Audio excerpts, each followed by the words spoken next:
Telugu Desam party సభ్యుల మాటలు వింటూ ఉంటే సత్యమేవ జయితే నినాద సాక్షిగా కింద మహాత్మా గాంధీ గారి ఆత్మ క్షోభించే విధంగా అన్ని సత్యదూరమైన మాటలు.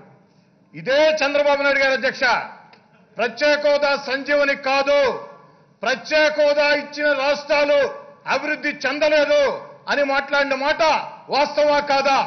ఈ రోజు మళ్ళీ వీళ్ళందరూ కలిసి మేమందరం కూడా చెప్పామని చెప్పని మళ్ళీ మోసం చేస్తున్నారు అధ్యక్ష.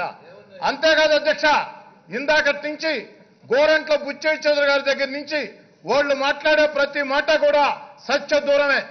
జగన్మోహన్ రెడ్డి గారు ఒక మాట చెప్తే మాట తప్పరు, మడమ తిప్పరు, దానికోసం పోరాటం సాగిస్తారు. మాట చెప్పితే అడుగడుగునా మాట తప్పే వ్యక్తి చంద్రబాబు నాయుడు గారు.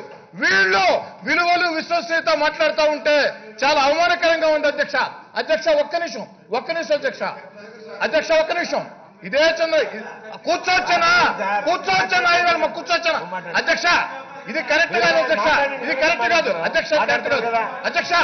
2 నిమిషాలు టైం అడిగా అధ్యక్ష, 2 నిమిషాలు టైం అడిగా అధ్యక్ష. 1000 రూపాయలు పెన్షన్ వచ్చే రోజుల్లో 2 నిమిషాలు అధ్యక్ష.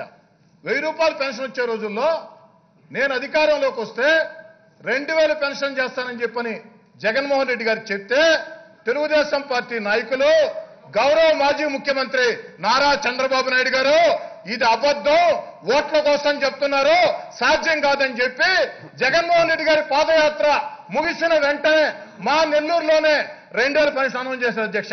అంటే రాజశేఖర రెడ్డి గారు 200 రూపాయలు పెన్షన్ చేస్తే జగన్మోహన్ రెడ్డి గారు ముఖ్యమంత్రి కాకముందే చంద్రబాబు నాయుడు గారి చేత చేయించారు అధ్యక్ష. మేము చెప్పాం 2000 పెన్షన్ ని 3000 దాకా పెంచుకుంటూ పోతామని చెప్పని. అదేవిధంగా ఇచ్చిన మాట ప్రకారం 200 పెంచాం. మేము చెప్పిన మాట కట్టుబడి ఉంటాం. చిట్ట చివరగా ఒక్క మాట అధ్యక్ష. ప్రపంచంలో అనేక విశ్వవిద్యాలయాలు అనేక అంశాల మీద పరిశోధనలు చేసినప్పుడు ఆ పరిశోధనలు నచ్చినప్పుడు వాళ్ళకి డాక్టరేట్ బిరుదులు ఇస్తాయి అధ్యక్ష. ఈ ప్రపంచంలో ఏదైనా యూనివర్సిటీ సత్యదూరమైన మాటలు చెప్పే దాంట్లో, మోసాలు చేసే దాంట్లో, ప్రజల్ని వంచే దాంట్లో డాక్టరేట్ ఎవరికైనా ఇవ్వాలంటే నారా చంద్రబాబు నాయుడు గారికి ఇవ్వాలి అధ్యక్ష. మోసం దగా అధ్యక్ష. 600 హామీలు ఇచ్చి మీకు ఇవ్వాలా అధ్యక్ష? మీ ద్వారా చెప్తున్నా అధ్యక్ష,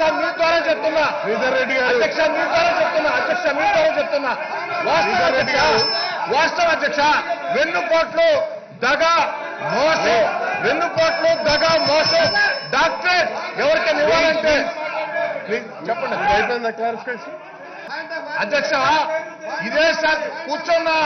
ఇదే శాసనసభలో ఈ పక్క మేము కూర్చో ఉంటే ఆ పక్క నుంచి అచ్చెయ్య నాయుడు గారు, ఉమామహేశ్వరరావు గారు, సాక్షాత్తు ముఖ్యమంత్రి గారు మా వైపు వేలు చూపించి మీ అంతు తెలుస్తా, మీ కథ తెలుస్తానంటే సభా సాంప్రదాయం అనుకున్నాం అధ్యక్ష. చిట్ట చివరగా ఒక్క మాట అధ్యక్ష. దయచేసి గౌరవ మాజీ ముఖ్యమంత్రి నారా చంద్రబాబు నాయుడు గారికి, వారి 23 మంది సైన్యానికి ఒక మాట చెప్పండి. రన్నింగ్ కామెంటరీ కానీ స్టార్ట్ చేస్తే ఈ పక్క 151 మంది ఉన్నారు కాబట్టి దయచేసి రన్నింగ్ కామెంటరీలు వద్దని చెప్పండి. సభ సజావుగా నడవాలా, ప్రజా సమస్యల పరిష్కారం వేదికగా ఈ సభ ఉండాలా. గౌరవ ముఖ్యమంత్రి గారు చెప్పినట్టు ఈ దేశానికే ఒక రోల్ మోడల్ గా ఈ శాసనసభ ఉండాలా, మేము సహకరిస్తాం. అలాగని సత్యదూరమైన మాటలతో ఇష్టారీతిగా మీరు ఇచ్చిన సమయాన్ని వృధా చేసుకుంటూ వాళ్ళు వ్యవహరించడం ఇది సమంజసం కాదు. విలువలకి, విశ్వసనీయతకి, నమ్మకానికి మారుపేరు వైఎస్ జగన్మోహన్ రెడ్డి గారు. దగాకి, మోసానికి, వెన్నుపోట్లకి మారుపేరు నారా చంద్రబాబు నాయుడు గారు. తెలుగుదేశం పార్టీ కష్టకాలంలో ఉన్నప్పుడు దివంగత మహానేత ఎన్టీ రామారావు గారిని గుండెల్లో పెట్టుకుని నారా చంద్రబాబు నాయుడు గారిని నాయకత్వంలో నారా లోకేష్ గారి చిత్రపటాన్ని నెత్తిన పెట్టుకుని తెలుగుదేశం పార్టీ జెండా పట్టుకుని వేధింపులని, అక్రమ కేసులని, నిర్బంధాలని, నిషేధాజ్ఞలని లెక్క కూడా చేయం.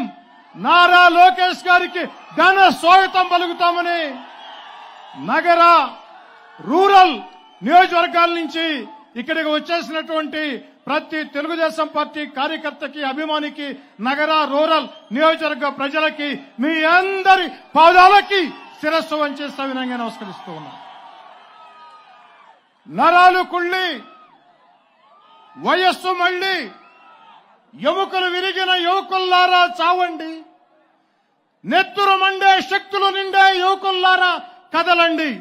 మా కవి శ్రీ గారు.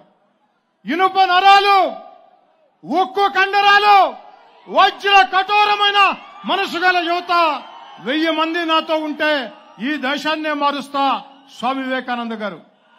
ఆ మహనీయుల స్ఫూర్తితో మన యువ నేత నారా లోకేష్ గారు ఆంధ్ర రాష్ట్రంలో ప్రజా వ్యతిరేక విధానాలపై సమర శంఖం పూరిస్తూ ప్రజా సమస్యల్ని అధ్యయనం చేస్తూ ఆ యొక్క ప్రజా సమస్యల పరిష్కారానికి బాధ్యత గల ప్రతిపక్ష నాయకుడిగా ప్రభుత్వం మీద ఒత్తిడి ఇస్తూ ఆ సేతు ఆంధ్రప్రదేశ్ గ్రామాల, మున్సిపాలిటీల, నగరాల, పల్లెల, పట్టాల తేడా లేకుండా, అర్ధరాత్రి, ఉదయం, మధ్యాహ్నం తేడా లేకుండా నారా లోకేష్ గారికి నీరాజనం పడుతూ ఉన్నాయి.